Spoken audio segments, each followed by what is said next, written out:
Force of Will is one of the most iconic counterspells of all time. It massively changed the game when this card was first printed. Zero mana interaction was not a thing before this, especially not counter magic, the most powerful form of interaction. Force of Will was powerful when it came out, and remains a crucial card in Legacy, Vintage, and CDH. So why do I think it's bad? And the answer to that has to do with where you play it. But before I get into it, if you like my content, consider subscribing and checking out the Patreon if you want to join the Discord server. Let's look at what Force of Will actually is. So on its face, this is a 5-mana counterspell, which makes it worse than regular cancel. And considering the utility other 5-mana counterspells provide, holding 5 mana up for Force of Will is not very good. But obviously, this is not why the card is powerful. The alternative casting cost is the relevant part. You can cast this for free by exiling a blue card from your hand and paying 1 life. So, if your opponent tries to win very early in the game, even on turn 1, you can still interact and stop them, even if you have no lands in play. This is why fast combo decks don't take over the meta in formats like Legacy. And unlike Force of Negation in Modern, Force of Will can be used to protect your own turn 1 win, which is why blue combo decks in formats like CDH are so dangerous. If you want to go all in on a combo as early as possible, Force of Will means you don't need to hold up extra mana for protection. But then let's look at what happens when you actually cast Force for free. Your opponent casts a spell, and you lose 2 cards to their 1. So your opponent is -1 card and you are -2. In terms of card advantage, it's worse than cancel. And spot removal is already not super great in EDH for card advantage because you have 3 opponents. So spot removing one thing is just not as powerful as it is in a 1v1 format. So Force of Will is worse than most counterspells in terms of card advantage, yet it sees play because of combos. If your opponent tutors and rituals and cantrips into a combo, they've put a ton of resources into 1 or 2 cards. Using Force of Will to stop that is essentially card advantage even if you went down a card, because it not only saves you from losing the game, but your opponent invested so many resources into that combo, they basically lose once you counter it. Or on the flip side, if you're the combo player, you don't care about card disadvantage from Force, because when your combo goes through, you win. There's no late game where you needed that extra card. So I have a question for you. In your casual commander meta, do you see all-in combos? Do you play all-in combos? For a large portion of the player base, the answer is probably no. Maybe you have a combo in the deck, but it's likely you're not playing a dedicated combo deck where you're trying to tutor and ritual and power out the same combo every game. In most metas, Force of Will is not only unnecessary, it's just bad. And I really need to specify what meta I'm talking about. Obviously in CDH, Force of Will is a necessary evil. The card disadvantage is rough, but you need it to stop all sorts of powerful things that come out early because of fast mana. But this video is not about CDH. I'm talking casual commander, where card advantage is king. This will probably be its own video later. Drawing cards is easily the best thing you can do in casual commander. So going down on cards is often the worst thing you can do. And this idea extends to a lot of other cards which are powerful, but not quite good in casual. Fast mana like Mox Diamond and Chrome Mox come to mind. These are powerful ramp spells if you win once you hit 5 mana. But for most casual decks, these are not that good. Chrome Mox being the worst by far. You need to lose an actual card in hand. You might be saying, okay, I'm not playing combos, but what if I want to ramp into my commander ASAP? I don't think that's very good either. I tested this a lot with my Grenzo deck, since either of these fast mana pieces would let me get my commander down on turn 1, and I could start racking up commander damage or triggering his ability. But it often meant that I would just lose more to the first board wipe. My Grenzo deck would usually operate better if I just had another synergy card instead of rushing out my commander. And if your deck needs to rush out the commander because your deck does not function without it, then using Chrome Mox to ramp your commander into play just means spot removal is going to hurt even more, since you lost your commander and another card in hand. Also, if your deck doesn't function without the commander, that is a whole separate issue. Watch this vid to hear my thoughts on that. Competitive commander decks will play fast mana like these rocks, which are negative cards, and rituals, which are temporary ramp. Because once they hit enough mana for their combo, the game is over,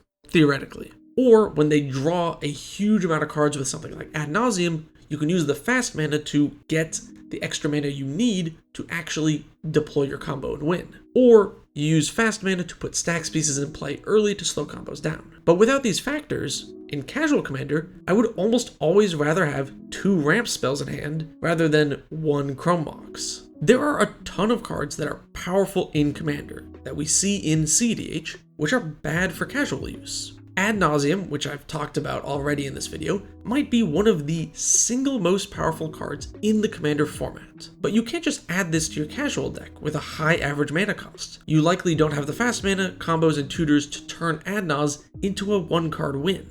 Thassa's Oracle is another example. It's not great if you add it to a random blue deck. And even if you're playing a deck that can make infinite mana and draw its entire library, the Oracle isn't much stronger than Lab Man at that point. Since with your whole deck in hand and infinite mana, you could just cast counterspells to protect the Lab Man, likely more counterspells than your opponents have removal. And since you resolved your combo, it's likely that they didn't have removal anyway, because why would they wait to use the removal after you draw your entire deck? I know both of these require more effort to build around compared to removal and ramp like the other cards I talked about, but I still think it's the same principle. These are all strong cards, but without the context of the deck and the meta, they might not be as effective as other options. There are a lot of powerful counterspells you can use instead of force. Free counters that don't cost you a card, so at least it's a 1-for-1 removal spell. Or, since we're talking about Casual Commander, you don't need free counterspells. The game isn't ending on turn 3. There are lots of 1-mana counters you can use. It's very easy to hold up 1 mana to protect yourself from removal, or 1 mana to stop a threat. Also, plain old Counterspell and Mana Drain are super flexible counterspells, and only 2 mana.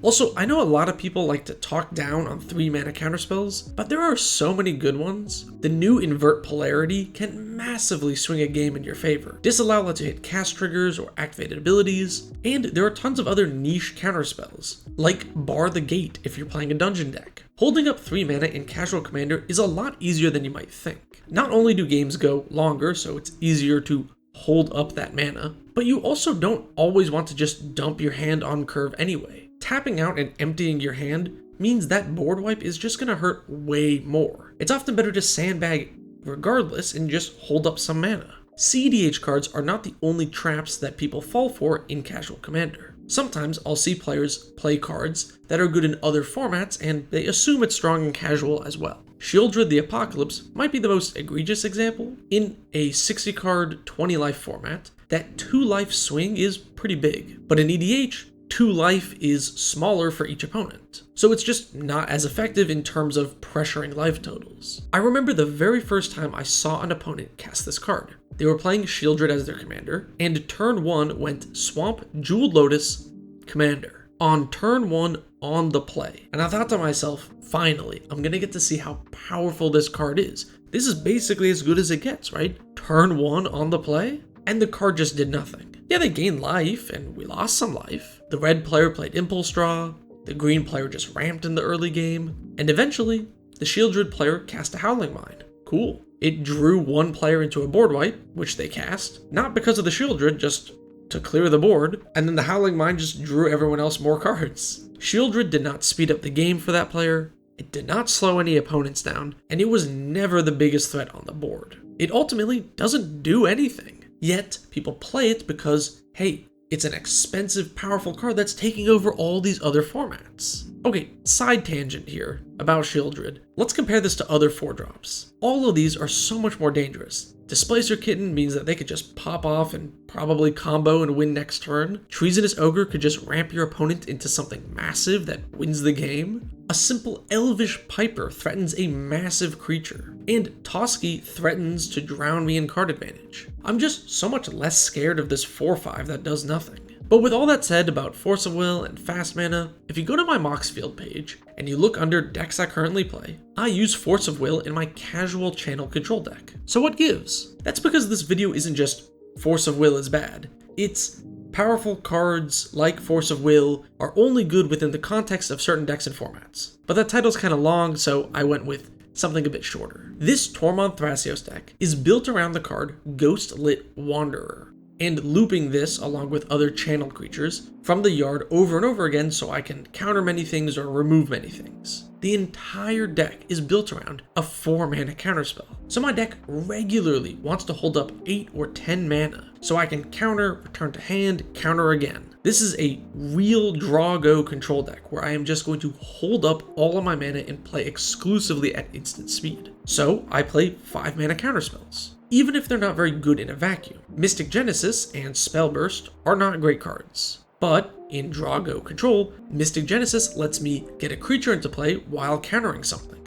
and Spellburst in the late game can counter low-cost removal without losing a card in hand, allowing me to repeatedly protect my engines. This is a deck hungering for big counterspells with big effects. So a 5-mana cancel with this extra free mode, if I really need it, is not a terrible choice, since I might just cast it for 5 mana. And you can say this about a lot of other cards I talked about here. A random Sheoldred is not great. In the 99 of a wheel deck though, this can be a seriously dangerous card. If you're playing a life loss, life swapping deck, then yeah, play Adnaz. You can use it to draw 5 cards, lose like 25 life, and then swap life totals. And that's kind of the point of this video. Don't just willy-nilly play cards because they are strong in other formats or other decks. I want to encourage players to think more about each inclusion in their deck. You only get one of each card, so make each one of them count, especially when we're talking about cards as expensive as Force or Mox Diamond. And of course, I'm only talking about deck optimization.